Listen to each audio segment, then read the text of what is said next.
collision with purpose, in pursuit of purpose.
Gentlemen, we're live.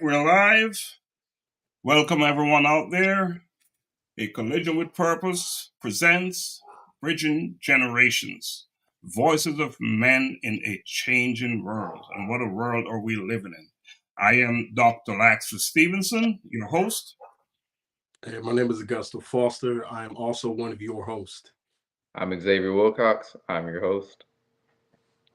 I am Juan Marcel Smith, and we will be your moderators for tonight's show. Yes, and not just tonight's show, of course. We will be your moderators every Thursday at 7:30 p.m. We're going to be bringing it to you in a big time way. We're going to be bringing you information that is so necessary, so critical at this particular stage, at this particular juncture in our lives. In an area where societal norms and expectations rapidly evolve, this show offers young and older men a unique platform to voice their challenges, triumphs, and perspectives. Each episode aims to foster understanding and bridge the gap between generations, exploring themes ranging from masculinity and mental health to career dynamic and personal relationships. By bringing together voices from varied age groups, the show sheds light on the commonalities and differences in the male experience, encouraging open dialogue and mutual learning. So whether it's a teenage grappling with the pressures of social media or a senior reflecting on the changing definitions of manhood, Bridging Generations is committed to uncovering the real stories of men navigating the complexities of a changing world. Complexities of a changing world. And what complexities are we dealing with out there, right? And isn't this a changing world? What you all got to say about that, gentlemen? Definitely a changing world. Every day. I think the only thing constant is change, right? Yes. Yeah. And you know, when that change has a direct impact and implications for your life, then it's real, isn't it? Absolutely. So who do we have on the platform today? You know, who are the hosts, the moderators? Augusta, can you share something about yourself with our listeners? Sure. For those of you who've seen me before on a multitude of platforms, my name is Augusta Foster, host of the Man Talk Monday podcast, author of the Divorce Dad Reset. I'm also a regular contributor to Black Men Heal and King's Corner, and super excited to take part in this new program of Bridging Generations and building and forcing and kind of melting this two and multitude of decades together for this conversation. Looking forward to it. All right. I'm Xavier Wilcox, a recent college graduate from Warriors University with a bachelor's degree in business administration with a concentration in entrepreneurship. So my resume isn't too long just yet, but right now I'm the director of homestead operations for a family business, 12 Titans Kennels, where we breed Connie Corsos and French Bulldogs. So if you hear those in the background, that's what that is. Okay, I like that. You know, you say your resume is not that big, but I think you have a resume there. I mean, the good thing about it, as one said earlier, the horn. One made the point earlier that changes. You know, it's constant. It's always happening. So will your situation, and I know it will be changing for the good, for the better. All about improvements, right? Mr. Juan, tell us about Juan. Well, Juan Marcel Smith here. I'm the founder of Improve You Coaching Consulting LLC, as well as I just started a podcast called what's it? It's real short, but it's a Moments of Motivation with Juan Marcel. So I've just started doing that. And like again tonight, I am, or not just tonight, but every Thursday now at 7:30. I'm also a moderator for Bridging Generations. So. Well, give us a little piece of motivation. Let's talk to us about what do you talk about this morning on your podcast. So I real snippets, not long at all. I think the most at 2 minutes, but just wanting to, I share thoughts that I have, conversations, that I have, some self-talk, when I journal, when I'm just thinking through just pieces of motivation that I need to get through the day. And one thing I do know is that at the end of it all, you have to choose you, right? It's not about proving you right, but it's about improving you. And so I talk about just pieces that I acquire, I learn, I glean, I write, I just create or develop, and becoming a better version of myself every day. And so I just, just tap in just to share that on my platform. Just pieces of motivation that I get every day. And bridging generations, right, is all about making us all a little bit better each and every single day. And that's the essence of this platform, of this program. Augusta, you're doing your stuff. You have your podcast. Talk to us a little bit about that.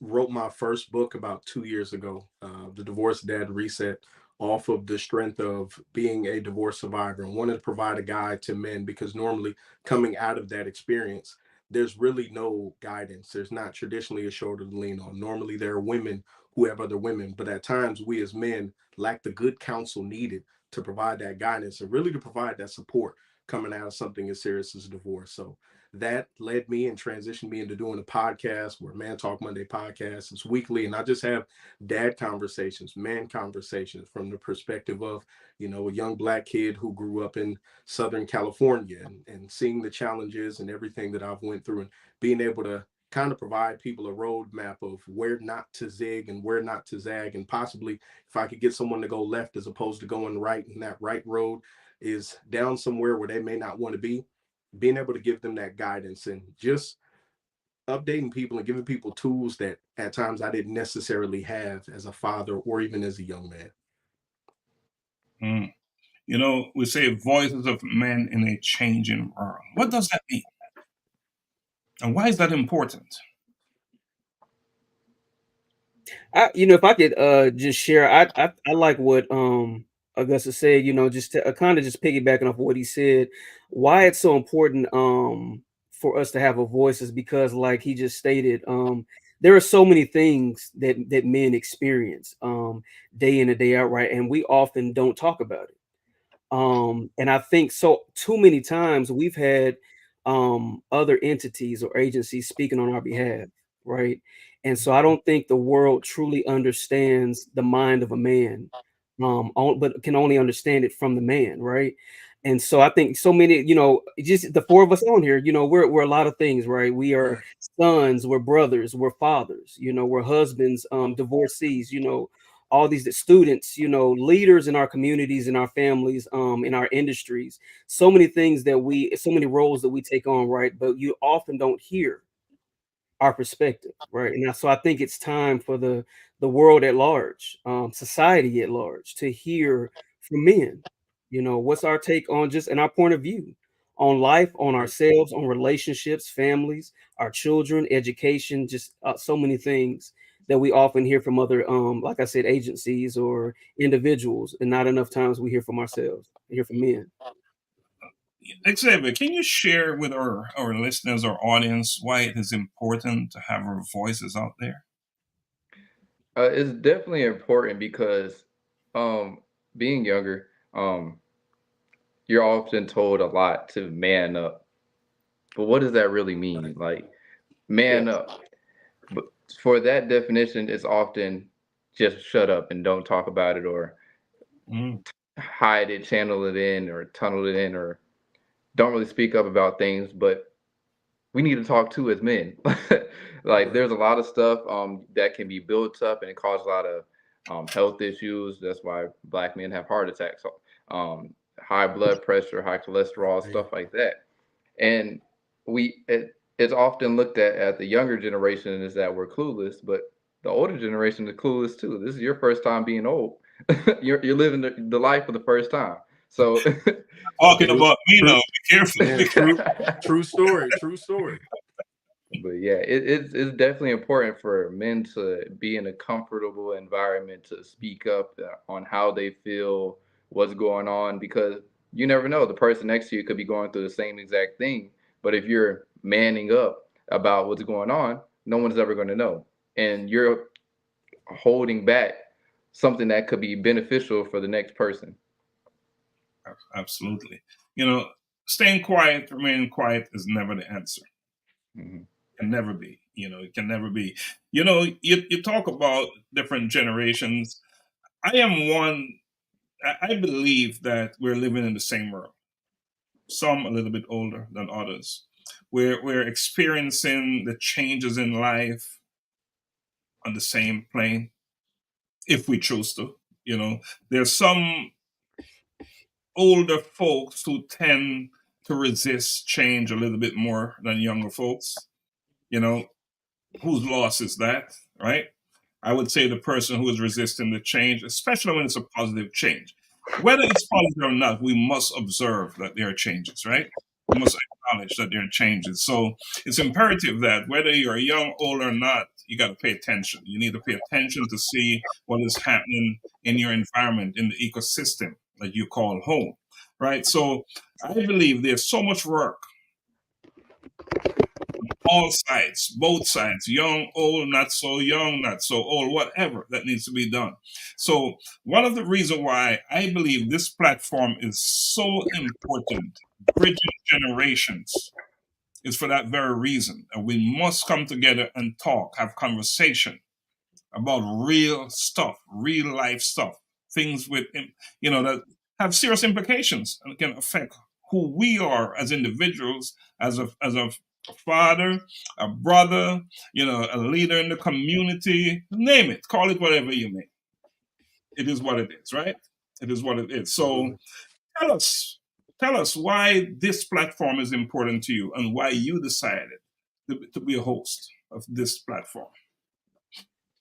I think my reasons for joining in is, I think we need to reestablish, or almost not necessarily reestablish, but for this next generation, specifically as someone who's a father, build a very solid foundation for the next generation, literally bridge that gap, bridge those generations. I think this, between, the older, as you just stated, if there's someone who's of an older generation, there's somewhat have a refusal or kind of backing away from the idea of change. I would push back and say, I think both sides lose. So that older person may have a wealth of knowledge, that younger person may have a wealth of knowledge, but both are not learning from each other. The Bible in Proverbs says, for lack of guidance, a nation falls, but victory is won through many advisors. So, I speak often of people securing good counsel, having solid people around them. And I think in spaces like this, where men are able to speak clearly, concisely, affectionately, and this being a safe space for us to have those open conversations and dialogues, it really does assist with us bridging that gap in a genuine way and not just doing it for the sake of doing it. Not just doing it for the sake of doing it. You got to walk it like you talk it. Thanks. Don't just do it. That's right. Do something with it, whatever it is you're doing. That's a big deal. I'm going to give you, Juan and Xavier, a chance to jump in, to chime in on that. But, often in life, we listen just so we can have an answer to respond. I believe it is important that we get to a place where we're listening so we can understand and learn, then implement what we are learning. That's good. Into our way of life, into the way we live, right? Into how we live. So let's get back to what Augusta just said. And why is this platform important? Why do we need this? And why did you decide to become a host? Xavier, can you share that with us? I decided to become a host because I want to learn. I know I don't know everything, so if I say something that's wrong, I can get corrected, and I can go and build upon what I feel like is the right thing to do because I'm in my 20s. So I'm in the experimental area of my life. I'm in the experimental area of my life. I'm fresh out of college, paying bills. So it's a lot of stuff that I'm learning and I need help. So I feel like the best way for me to get the help that I need is to speak up because closed mouth doesn't get fed. Talk about it. And I like what you're saying. There's no better way to learn than to have a seat at the table. Mm-hmm. Yeah. And guess what you're doing right now? That's it. You claim your spot. You claim your spot. So that's powerful stuff right there. And they say that if you're not growing, you're sort of dying, right? Yeah. Mm. There's no middle ground, is there? You're either growing or, we live in a world where it's moving parts, right? Constantly moving. One talk about changes and having to welcome change. If you decide to become this stagnant thing, this stationary thing, guess what is going to happen with all the moving parts around you? It's going to crush you, right? Yeah. That's right. It's going to crush you. Mm. So learning is the key. The more we live in a learning environment, the better all of us will be. We need to operate in a learning space and live in a learning environment, and we'll all be stronger and better for it. So Juan, why is this platform important, and why did you decide to get on board, take a seat at the table? What matters to me so much is to be you, and you said this, when you talked about having a seat at the table. And one quote that I try my best to live by in everything that I do is Dr. Maya Angelou, and she said, "When you get, give; when you learn, teach." And I really believe that it's our responsibility for those who haven't have something to say and who have this awareness of whatever message is within them. Is their responsibility to give it once they get it, to give it, and once they learn something, to teach others. And we're talking about generations, and I mentor a lot of young men and young women. But what I get from that is that I'm a product of mentorship. I know there are so many shoulders that I stand on, and so I feel responsible for paying it forward. Augustus said when he talked about Proverbs, there's also a Proverbs that I love in chapter 11, and it says that there's safety in a multitude of counsel. I think so often through the times that we're in, especially where we are today, that even as men of all ages, that there's so much safety just in amongst brethren, of counsel, and I'm able to reach out and call someone, and when I need answers, I pray, and then I'm always just seeking to know who can provide that wisdom, that counsel, and I need it. And I think that we as we get older, we have that same opportunity to pass it back, or bring someone alongside and walk with them. So many people have stood up and walked with me along many times on my journey, right? And so I want to be able to do the same, and I feel like this is the platform to do that. That's so awesome, and I know you're so correct in stating that. This is indeed the platform. We're all about not just experiencing change, but we're going to make the change happen as well, aren't we? Yes. So often when you see a group of black men, young, old, whatever, come together, they're seeing this as negative. We're going to change that. Yes. We're about to change that. It's not that we're discounting women in this conversation. They can come on and be a guest on our show, of course. And I should let our listeners, those watching, understand that this is our first show, so we're basically just having a chit chat, a conversation. But in future shows, we'll have on different guests, and we'll be talking about specific topics like parenting, like career, like what else will we be talking about, guys? Mental health. Mental health. It's a real thing, especially for me. It's a real thing. Mental I health. think there's so much to talk about. Augusta, he touched on it a little bit. I think some of just the life's ups and downs that men experience, be it marriage, life changing events, Right. children, marriage, divorce, relocations, wages, all types of things. Yeah. Mhm. Disparities in education. I definitely want to talk Right. about that, especially concerning Black and brown boys and men. Right. I mean, even to Juan's point of talking about how he's been able to, matriculate, move up, and be blessed in life by standing on the shoulders of others. He used a word that I don't think we utilize enough with a topic we don't push enough, which is mentorship. I think, there are a wealth of people who have the knowledge, the skills, abilities to go out and take specifically young men. Again, no offense, ladies, but this is, I can only give the perspective of a man, specifically someone who has a son. That ability to catch someone at a young enough age and pour into them something that is life changing at 10, 12, 13, that really critical age where, I grew up South Central California.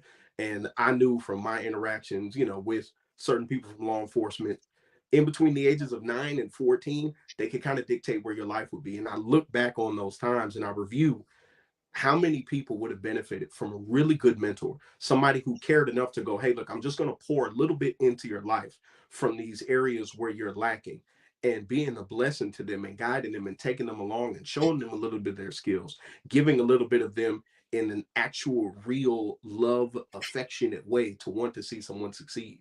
Like that is a conversation, an episode in itself alone, the importance of mentorship, being able to build those relationships and having those shoulders to stand on. It really goes a long way. Yeah. Absolutely. I want to say one thing about mentoring. It's not an age thing, is it? To be a mentor or a mentee. Mm. There are some older folks, older men, that is in dire need of a mentor.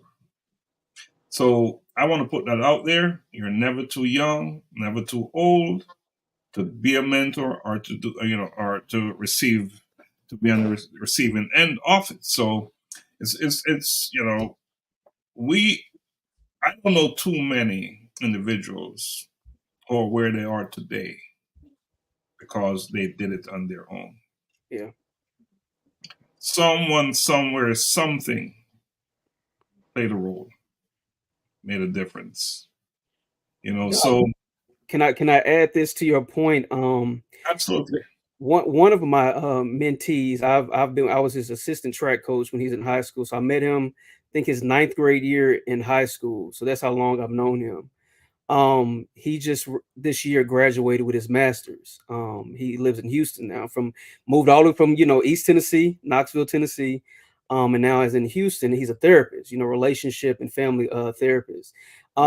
My point is this: that he started. We built this relationship. I became his mentor, and now just seeing where he is, he oftentimes we talk regularly, and he calls me Big Dog. I guess I'm at that OG unk status.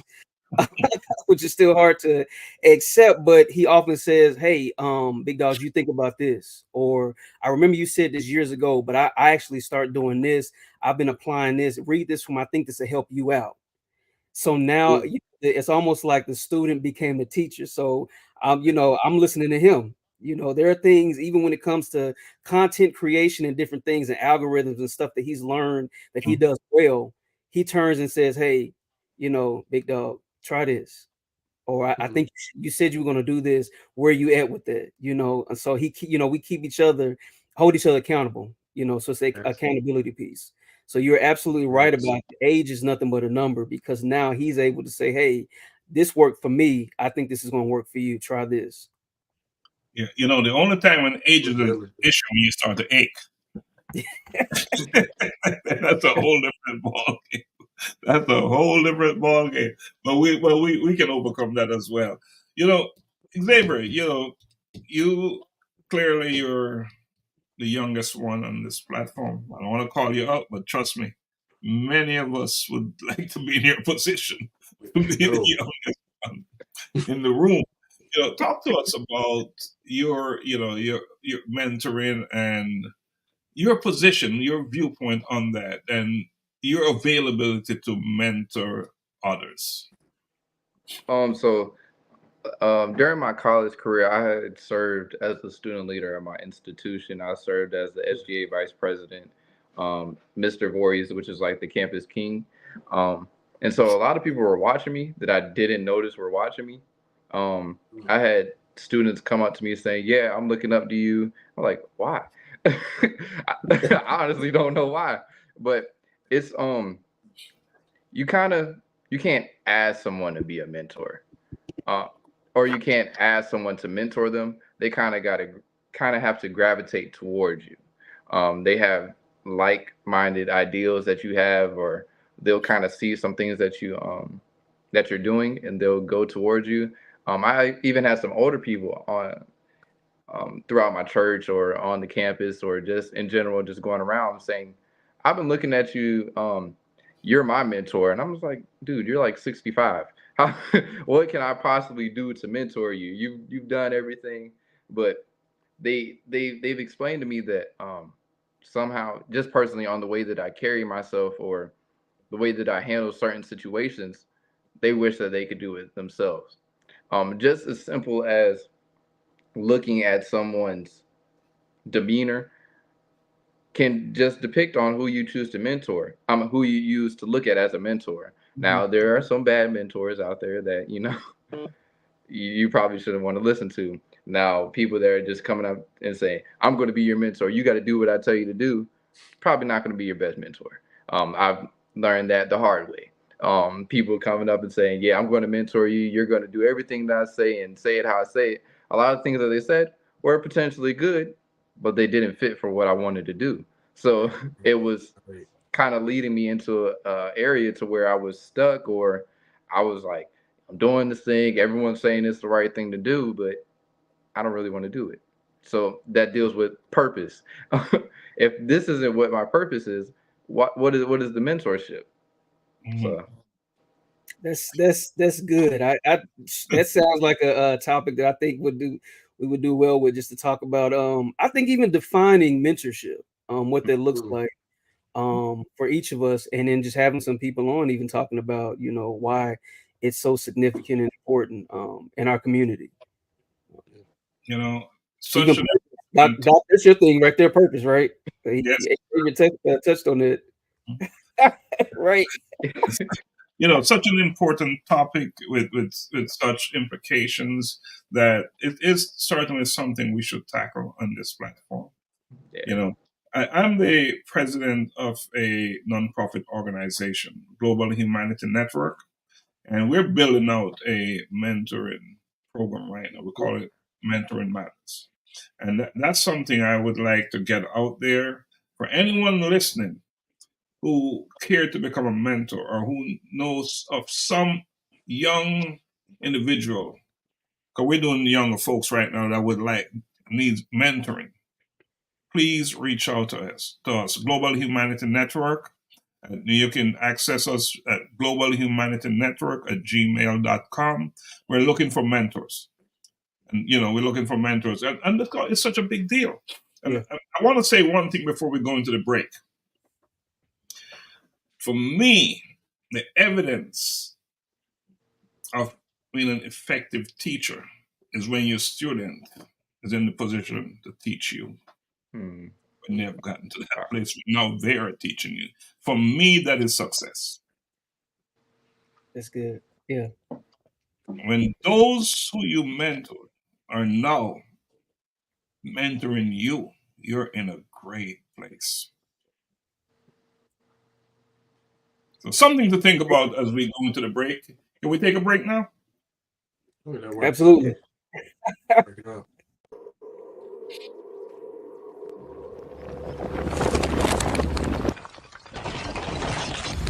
A collision with purpose. In pursuit of purpose.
Welcome back, gentlemen. Welcome back. Welcome back to our listeners out there.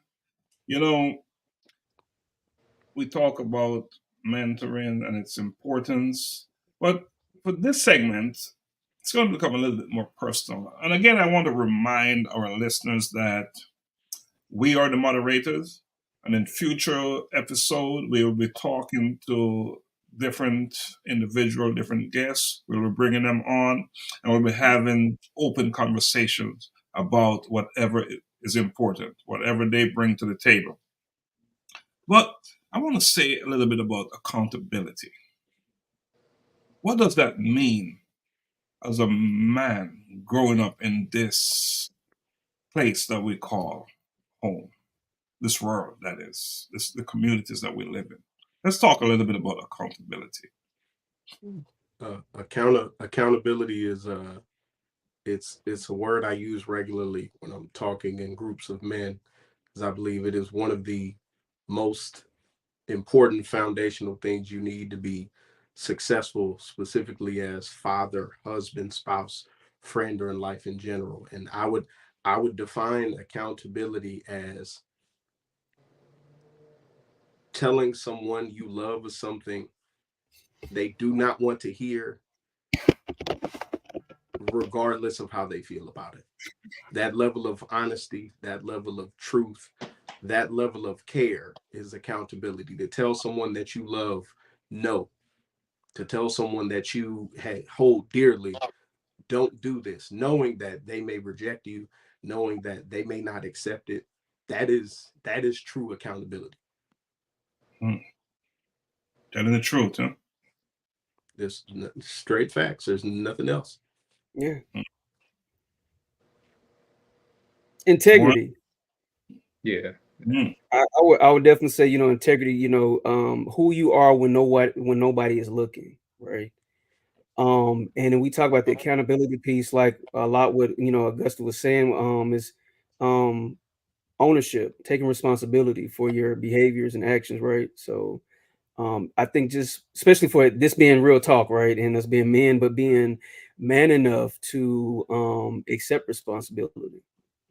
And then, as we talk about mentorship and everything else and community, is holding someone. I think the accountability piece is holding somebody responsible for what they either said they would do or who they said they are or were. It's just holding them to their word. Say you're going to do it, huh? Exactly. At least give it a good try. Yeah. To the best Because of your it's ability. not so much in the failing, it's the attempt. It's to go after it and try to make good of your what you say you're going to do. Because often we're challenged, and the things that we set out to do, we don't always achieve them the first time out, right? But to not give it a shot is where that accountability piece become somewhat. It's off the rail, right?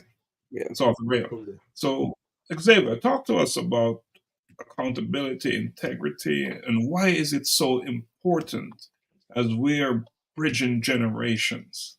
You know, voices of men in a changing world. Why is integrity, accountability so important?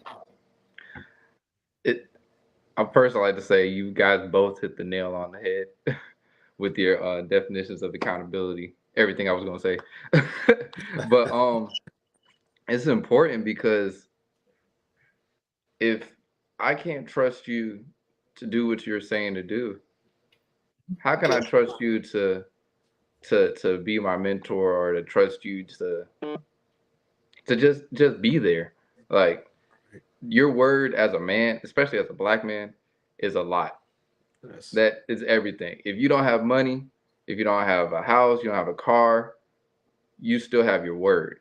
If you can't keep that, I don't want to be around you at all. Because if here, let me not get stuck on my words. If I can't trust you to do the things that you say you're gonna do, like I ran track in college.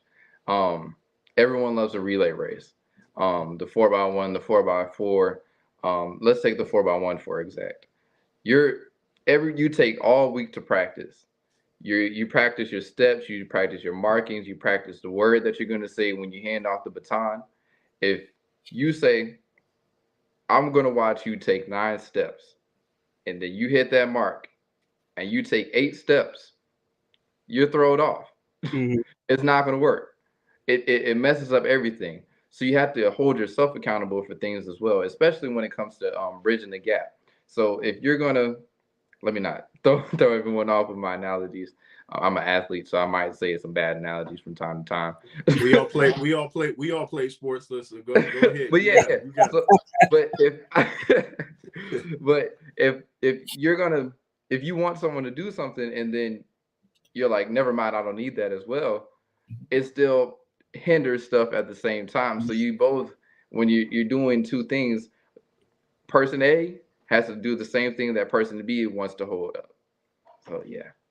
You know, That would be a great transition. What you said from person A and person B, that would be, a topic of, I would even say for parenting, even in consistent messages. We talk accountability and specifically words you say. Since I believe my oldest is 13, and since she's been around 9 years old, I have had the practice of specifically surrounding things of, what you say and holding up to your word. I don't tell my children maybe. I don't tell them possibly. I don't even tell them we'll see. I give them yes or no. Because I remember times where, as somebody who grew up with a really awesome stepfather in my life, would hear from like my birth dad, okay, it's going to be this, and then not follow through. Even from, my stepfather, my mother, hey, it's this. And if it followed through on a scale of 1 to 10, it might have been a 7 and it needed to be like a 9, even in those instances. So I said, look, to make sure that I'm a man of my word to my children, to bridge to me the most important generational gap, serving as their father, I'm not going to tell you maybe. I'm not going to tell you possibly. I'm not going to tell you we'll see. I'll give you yes or no. And now I would prefer, because that is now me operating in that accountability. If dad said it was no, hey, listen, dad said no, so I know it's going to be no. Then on the flip side, when dad says yes, it's absolutely going to be yes. There's no ambiguity. There's no uncertainty. So my kids understand, hey, if I say this, I'm going to follow through. My word is my bond. I don't want to give you a maybe or a possibly. I've always viewed maybe, specifically as somebody who grew up for a while in a single mother household, I always viewed maybe as just like a delayed note. It's like, oh, well, maybe. Like, okay, maybe on Monday. That means by Wednesday, it's no. So now I just go, let's get that no out of here. And let's just give affirmative answers. Hey, yes or no. So now if you're consistent with those yeses and those nos, now your kid understands, oh, dad says it's yes. All right, well, we're getting ready to go here. If dad says it's no, all right, I guess we're eating at home tonight. But that consistently and self-accountability, specifically from a parenting standpoint, like minds, agreement, man, works. You said the phrase, a word that just really stood out, the follow through. I think that makes the difference, is the follow through. And Doc, even you touched on this earlier. just a few ago when you said, it takes almost like it takes practice. I don't think any of us just come out just knowing how to. And then when we've had opportunities and we've fallen short, I think the good thing about it is grace. Being allowed the opportunity to right our wrongs, or to like you said, Doc, try it again. So I think, and just learning that, okay, this is where I fell short before. So now I'm gonna try this whole concept, this idea of following through. And just working on our integrity and our character. That's definitely, I think, what I took away from that follow through. And then, like you said, Xavier, being able to trust that when you say it's this, that it's gonna be that. I'm that kid. I'm a latchkey kid. My parents were in college when they had me. So when we moved from Tulsa, Oklahoma to Atlanta, there's a lot going on. I have 22-year-old parents. 21, 22-year-old parents. And so I'm 5 years old coming home on the bus, so I'm having to let myself in. So I'm having to learn how to be responsible at a very young age. And so I had to learn how to follow. My dad is a stickler about it. He was follow directions. If I tell you to do this, do it exactly how I told you. So, I think as I've gotten older, I'm still kind of that kid, like, you said it was green. It's looking a little purplish, but you said it was green. So I'm trying to believe green somewhere because you said it was green. So, like you said, the consistency, because there are children who, my daughter's the same. She takes daddy's word for gold, right? So I do my best with not, like you saying, leaving anything, ambiguous, but just being straight and just concise. It's yes or no, because she knows where daddy's staying, and because I grew up that same way. So it matters, consistency, Clear cut confusion, expectations are set. It's good to know what you're dealing with, right? It's good to know what you're dealing with. We talk about voices in a changing world, and we all have our perception of how we see this world. Some out there say this is an interesting place. I'll leave it at interesting place. Lots of uncertainties. Who knows what's going to happen next, right? How is that making you feel as individuals, as young Black men, or men in general? Looking at the future, what's out there? What do you see as important? What type of pivotal move do you need to make sure you're ready for whatever? Ooh, I'm going Xavier. Xavier's the youngest. I'm gonna throw Xavier the line. I'm just as cool as you're the youngest and fresh for the world. You God mentor me, young brother. Mentor me. Well, the oldest one taught it to you, so you go back to those. What's the like, Xavier? What's the Magic Johnson meme? there you go. Man, it starts with this. It starts with this. These rooms right here. It starts with talking it out, showing. All right, well, we gotta listen to the old people. Well, that didn't work, so let's try this now. Let's see what this is. So it's up to me to make some more mistakes too, so that hopefully once I start having kids, they won't do the same things that I did and the same things that you all did. So it just starts off with this. We're never gonna be perfect, but we can't be okay with not being okay at the same time though. So we got to just keep going. And like you said, if we sit still and we're stagnant, it's going to kill us. So we got to keep moving forward and just keep pushing to see what's right. Now, sometimes we might be trying our hardest to do the right thing, and it's just not going to work out. But it's okay because we have God on our side. I like that. I agree with young Xavier here. I love that, we talk about just looking into the future and how do we prepare for that. What came to mind even at the start of this conversation, but even more so now, is just being afforded the opportunity to shift the narrative. Because there's so much going on. Doc, we all touched on it, what just going on from, mass incarceration to police brutality to, government and politics, education, the housing market, just so many things and trends going on, and weather, climate, just all of these different things. I think you know, being able to come to a place, a safe space, right, and talk about what these things mean to us, you know. And if what we don't know, we're able to talk amongst each other and say, hey, I don't know about this, you know, what's your take on it? Because just it's like we're, you know, iron sharpening iron, as you know, as Proverbs say. So we're able to sit amongst each other and just continue to sharpen one another, you know. Like we talk about generations, and age is nothing but a number, but experience matters. And just because, you know, Xavier's in his 20s and I'm now 40, you know, that doesn't mean that his experience is, you know, is invalid. Right. Right, he's learning something, has a different perspective. I can look back and say, "Hey, well, what was your take on that? Oh, I didn't think about that." You know, I'm always asking questions because I always want to know. Doc, you touched on that. You know, I'm forever a student. You know, because I'm always wanting to learn, start sharpen this. You know, I never want to lose that. So I think having this platform where we can talk about current events, current affairs, what's going on in our lives, our personal lives, our, you know, careers, you know, all these different things that impact us, you know, that shape and mold us and our viewpoint, I think is how we prepare for that. Absolutely. I love it. I think the future is absolutely bright for my children. Despite everything in the news, I always look at it from, you know, from the purpose standpoint, you know, Yeah, seeing, you know, what does God have for them, me yeah, being able to guide them in that way. What is this Proverbs kind of day?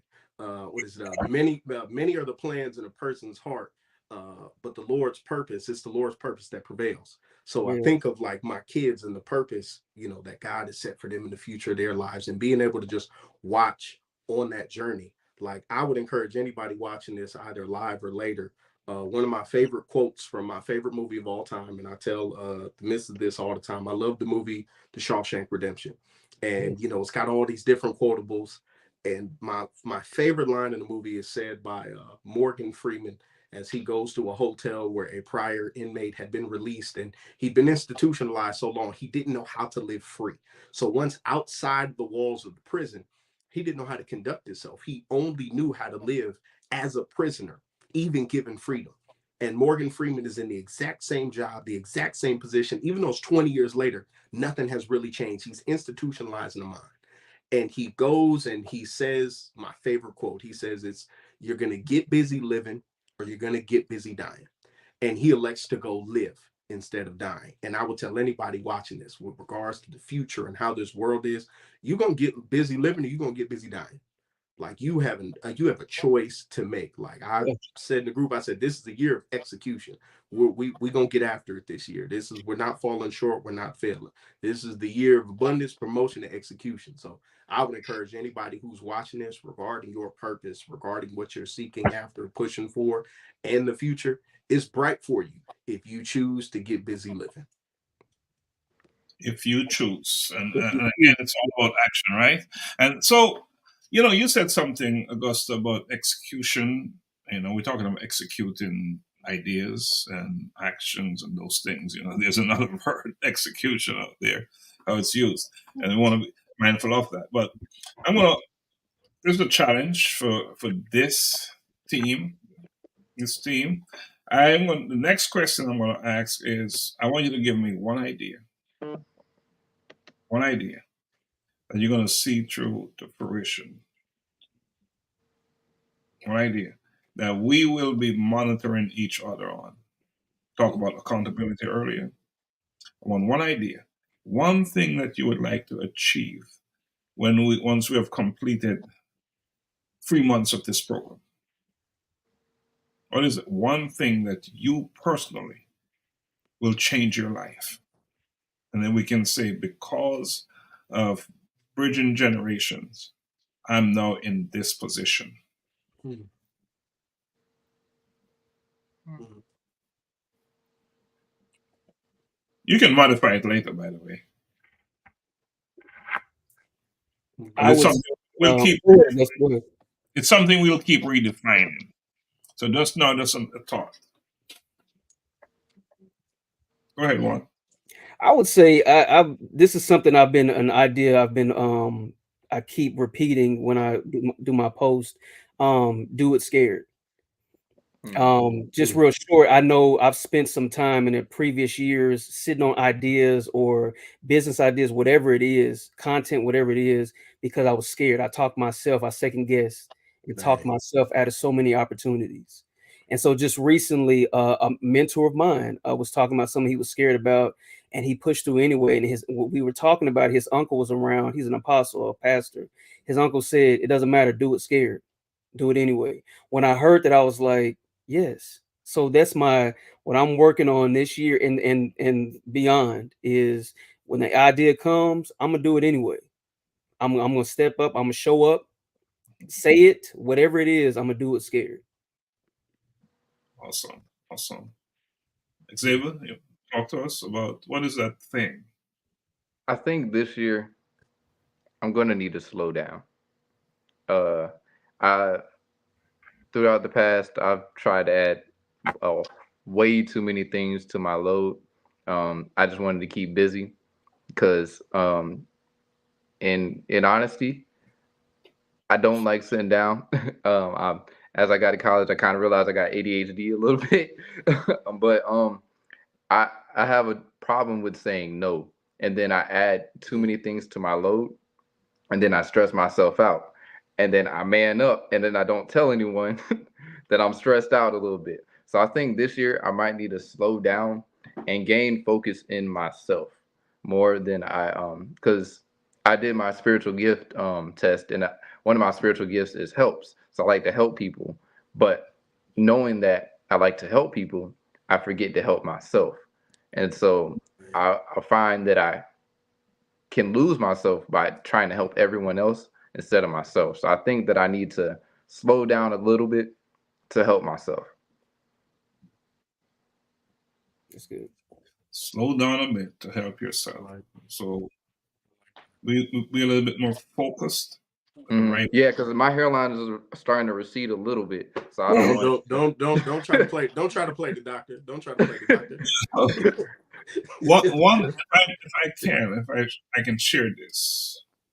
One thing I have learned over time, and I'm becoming a little bit better at implementing it in my life, is that not all good opportunities are good opportunities for you. Yeah. I think it's important to understand that. So, not because it's a good opportunity, don't necessarily mean you need to run with it. Maybe it's for someone else. Right. Mm-hmm.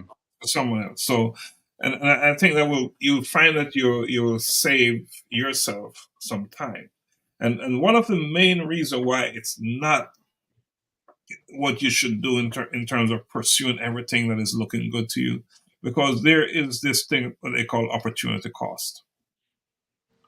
Very important. Yeah. The time you're spending chasing this, that could be better spent doing this other thing over here. That will be more productive in your life, in your community, in your family. So you have to be mindful of, and as you said, so it's a good thing to narrow yourself down, focus yourself. It's not that you're going to stop helping people.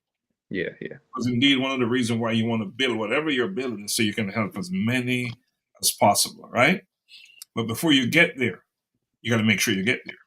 Yeah. Right. You got to make sure you get there before you get there. Okay. So opportunity costs, understand what that is, what that means in your life. How is it the best use of my time, basically? Best use of time. So very important, very important. Who Augusta, did you talk? Did you say what that one? No, but you actually let it into the perfect thing that I said I was going for one of the things for this year. Time. I emphasize time. You get more money, you get more degrees, you get more houses, you get more cars. God blesses people with a multitude of things. What they're not making more of is time.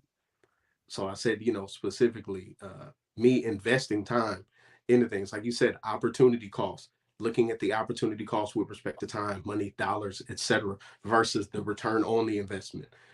What is the return on investment in things, that we're sowing into? So I said, in this time, I absolutely want to look time, sow more into kids, time, sow more into my woman, time so more into family, and do it intentionally.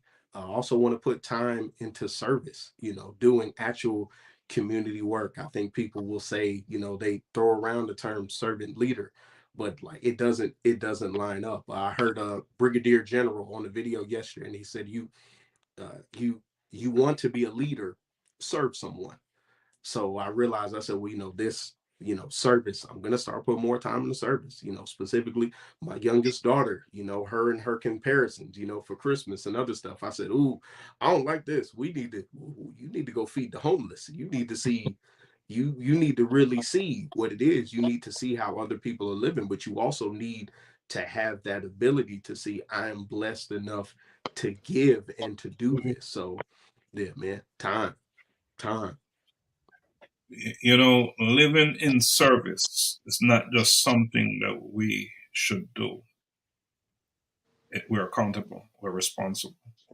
It's something we must do. Right. I think the more of us are out there doing it, the better off all of us will be. And if you want to build a strong community, you must look at those who are not doing as well. And if by stepping up, stepping out, reaching out, and become more involved in terms of in service, then that is the answer. That is the answer, right? I know you can't do it all. You got to take care of yourself as well. Right. But all of us have an extra 1 hour a week. None of us are that busy. Exactly. None of us are so consumed with whatever we're doing. And Xavier said it right. He's probably doing a lot of stuff that have no value. Yeah. Have no value. So it's, and about time. I just want to say this about time. It's 24 hours in a day, right? What is important is how you manage yourself around that 24 hours. Not how you manage you. Less about managing the time. It's more how you manage you around the 24 hours. So very important. Time is everything. Time is everything. It's the one thing you don't have enough of, for sure. You can't get back. Scarce resource. They're not making more of it. They're not making more time. You get it back. You cannot get time on Temu. You cannot get time on Amazon. You got to value it. Let me tell you how time works, you guys, as you get older. Seems like you have less of it. Less of it. When I was younger, the weekends used to last, I feel like, for days, and now the weekends are like 30 minutes. That's what it feels like. Man. 30-minute break. That thing is moving so fast. I think they call time. So Xavier, no one. Make it count. Yeah. Make your actions, your steps, your walk, everything you do count. That's a good takeaway. The time you have today won't be the same time you have tomorrow. I guarantee you that because I've lived it. Yeah. I'm experiencing it. It's moving that fast. Now, gentlemen, we are almost at the end of today's, our first episode, or inaugural show, or premiere show, whatever you want to call it, right? I'm going to ask that, each of you just give me a quick summary, your thoughts, where you see us going, whatever is on your mind, just say it. I'm just excited for the next episodes to come. This is, sorry, that's my puppy, but this is just this first episode. What kind of puppy do you have? This is the Corso right now. He's squeaking. I like the way the puppy waited. The puppy waited to the last 2 minutes. It's like he knew the whole time. He was over here snoring. I'm surprised you guys didn't hear him snoring and farting. That's a good thing. Yeah, but I'm excited for everything to come. This first episode in itself has definitely been an eye opener. I've been typing up notes. I'm just excited. Awesome. Augusta. Man, yeah, I'm excited to be able to share in this space with not just like-minded individuals, but solid brothers, good counsel. When everyone is thinking the same and everyone has purpose on their mind and everyone is looking to really grow. I would also be remiss if I didn't say I was excited to see all of you uh, at the Collision with Purpose, Colloquial with Purpose coming up soon. I would be remiss if I didn't invite you out to Shiloh High School on March 4th. But no, man, really excited to be a part of this. Looking forward to growing this and bringing more people in and sharing with the brothers and the sisters the knowledge, experience, and wisdom that is amongst you, Kings. So thank you. Thank you so much, Augusta. Juan, you wanna? I would definitely say I'm excited about being able to contribute to changing the narrative. I was when I was driving around, I kept thinking like, and not saying it, just being braggadocious about it or just arrogant, but I think that we some respect should be added to our name, not necessarily our individual name, but as men, who we are. I don't think enough respect and acknowledgement and recognition in a good way is given, because there's Right. many stories that we hear. Not that they've all been wrong, but that has become our staple. Our stigma. And I think it's because of the social constructs and for various reasons we're looked at a certain way. And so I'm just glad to be a part of this community, this platform where we get to change or add to the community that's changing the narrative. Thank you so much. Having your voice, your voice at the table is an important step. It's an important step. If you are not at the table, it's sort of like, why are you complaining? Yeah. True. Why are you Word. complaining if you're not making yourself available to be part of the process, for change?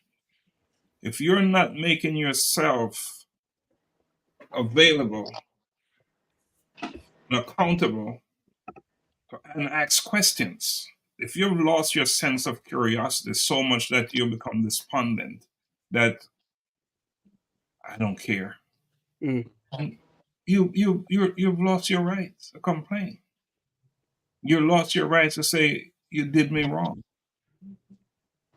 I think what this platform is all about, at least from my perspective, is we have something to say and we're gonna say it. Mm-hmm. We're gonna hear from our brothers, young and old. They're gonna tell us what is on their mind, and we're gonna get it out there. Today we're starting out. We're small platform, but guess what? It won't be like that. I promise you that the four of us, along with the different individuals that come on this platform, we're going to blow this up. And the reason why I'm going to blow it up, because it's needed, it's necessary. Absolutely. Because what we have to say and what will be said on this platform is of significance. It's important, and it's going to make a difference in lives. Not just with men, but overall. Yeah. This just so happened that we're coming together, this community, men. And I believe it's so important because that is one area in our where we're from that it's a challenge. You don't see it happen often enough. Not enough. Quite often when they say a group of black men get together, it's a different thing, right? We're not about that. We're about positivity. We're about change. We're about making things happen. Just like they say, just do it, right? Let's do it. That's what this is about. So I really appreciate each of you for making this platform, this program bridging generations, voices of men in a changing world, a priority. And I'm looking forward to all the great, wonderful, powerful things that we're going to achieve. Not because it's so important to us personally, because it's going to make a difference in our community. You know, we're here to uplift, empower. What's them words that you use, Juan? Oh, to equip, educate, and empower. That's what this is all about. Equip, educate, and Empower. Power. that's what Like that's that. what this 3 platform is E's. all about. Like that. That's what's called. Yeah, so I like that. The I 3 call it E's. the I like E3. that. Yeah, I like the that. E3 factor. Like that. And that's exactly what we're going to do over here, right? So just want to remind our guests that this show is not a replacement for In the Spotlight, which is aired on Mondays. It's not a replacement. This is a new show. We'll be airing it every Thursday at what time? 7:30. 30. 7:30 p.m. So share it, share it, share it, share it, share it, share it, share it. Put it out there. Get the word out because this is real stuff. All right. So Juan, you want to take us out? Close us out. Absolutely. So, guys, look, this has been a great start. Where we've embarked on something major, a major platform. For all our listeners, and whether they were on live or you're going to pick it up and watch it later on, I do want to say this and stress this, right? That life is a journey; it's not a destination. You have so much life to live. Believe in believe in you, and believe in the God inside of you. So like Doc said, check in with us every week, 7:30 on this platform. We are bridging generations with our voices. We're gonna have guest hosts on. We're gonna have some guests on, some special guests with varying perspectives. So we look forward to that. We look forward to seeing you week to week. Check us out. All right. Until next Thursday, blessings always. Peace. Peace. See.